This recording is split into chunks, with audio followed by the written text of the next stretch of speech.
Good evening. I have a few short statements to make. Yesterday, Libyan authorities gave permission to a Turkish ship to enter the Misrata seaport to help evacuate foreign workers from Misrata.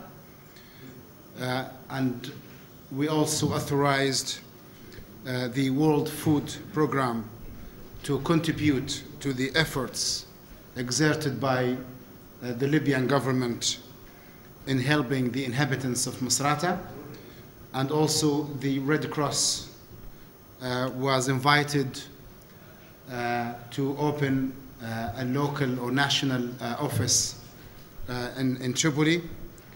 And the invitation for UNICEF has been renewed for it to come and also open a national office or a regional office in Tripoli. This is just to prove that the Libyan government is doing its best to help the people of Misrata and the foreign workers trapped there under the conditions imposed by the terrorists, by the armed gangs. We continue.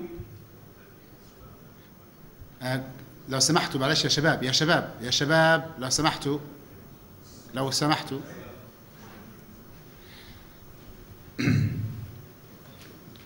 we insist that we are doing everything we can under the present circumstances to help and assist everyone, not just in Misrata, but everywhere in Libya, to be safe, healthy, and to live their daily life as they did before the events.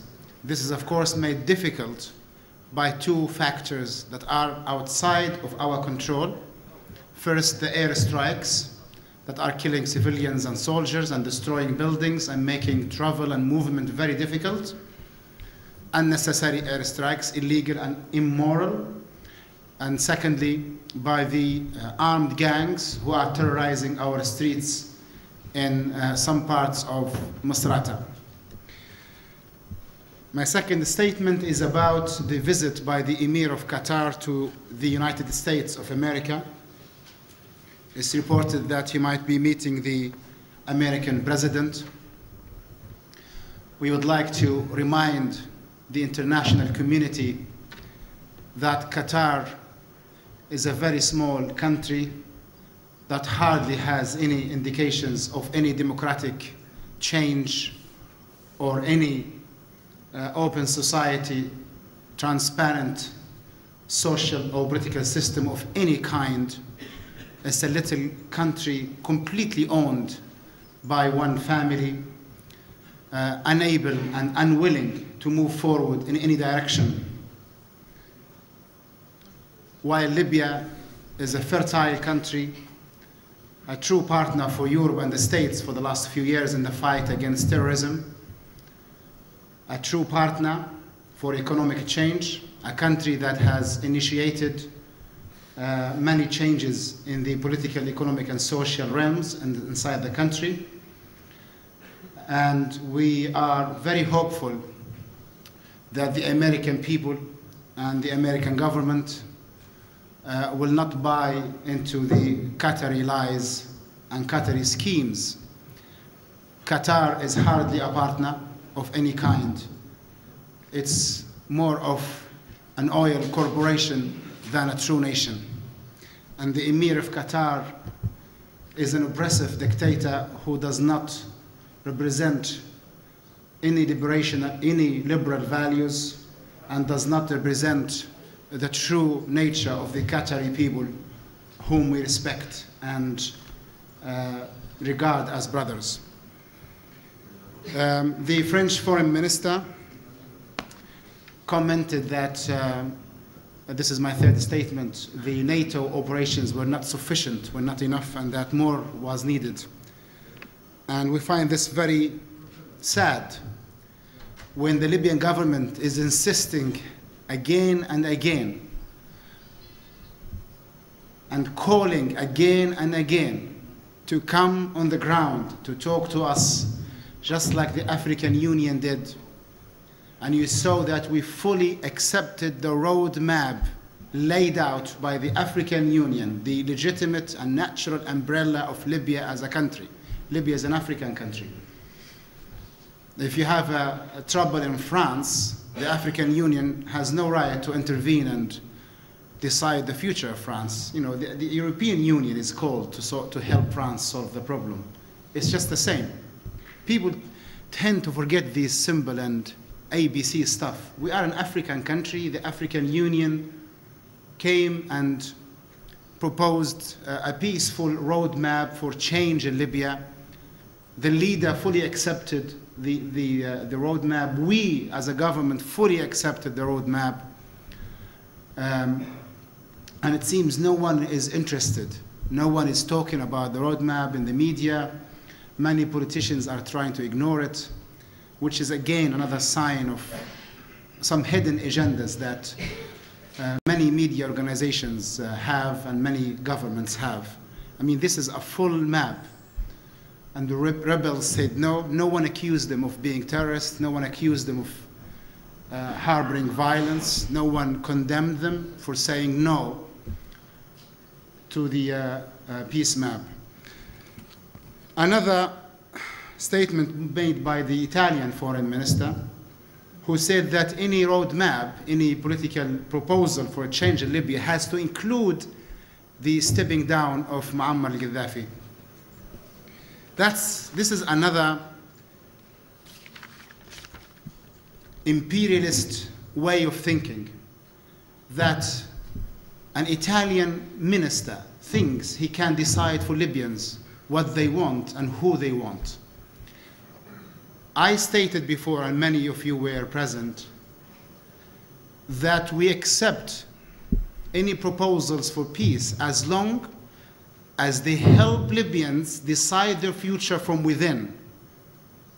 No one decides Libya's future from without. And we said, we challenge everyone to find anything wrong with this statement, morally or legally.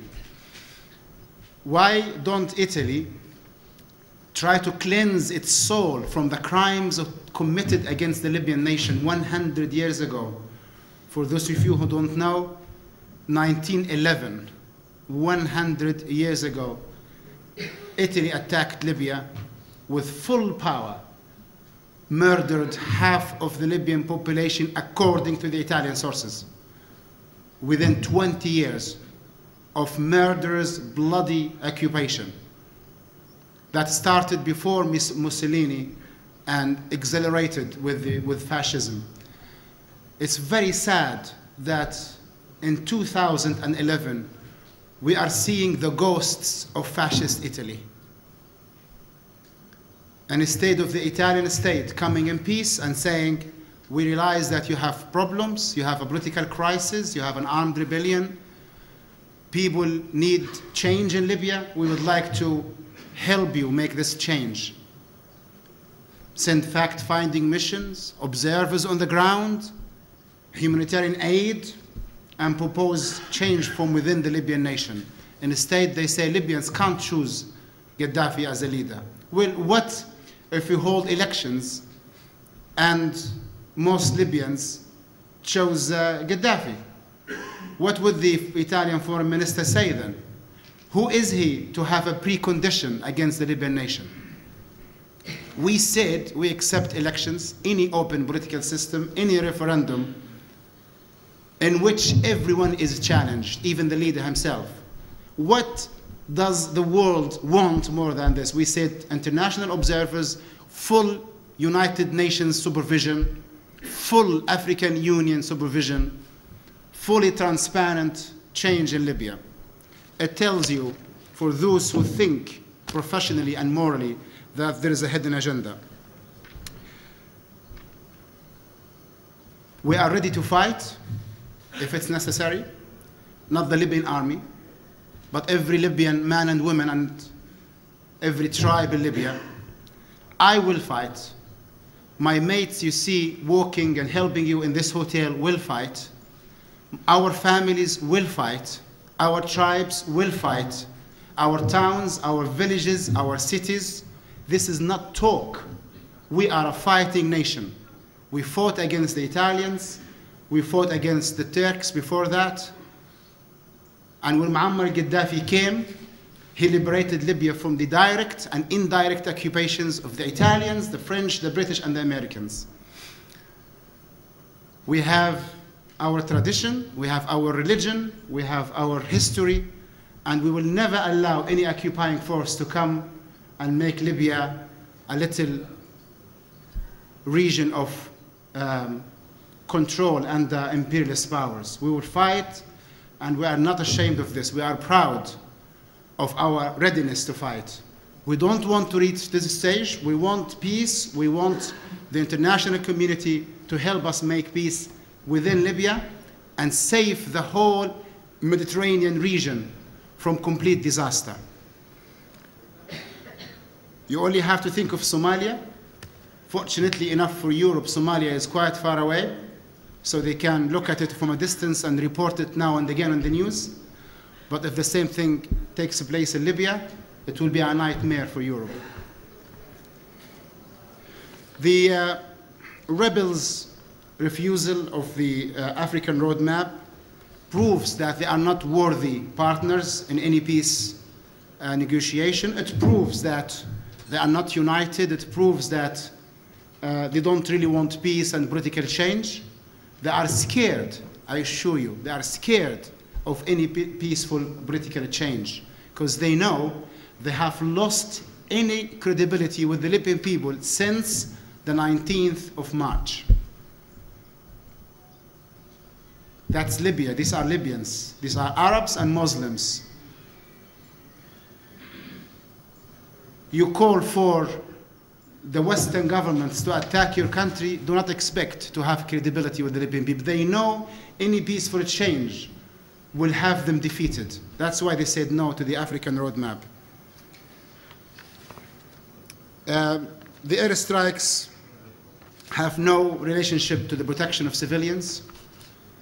They are just continuing randomly everywhere. They're hitting airports, seaports, police academies, military academies. It's almost as if they are having fun, just trying things out. It's very sad. It's very sad. It's very sad that this is continuing. We hope that some reasonable people in the West will start to rethink their positions and take peaceful steps in their dealing with the Libyan crisis.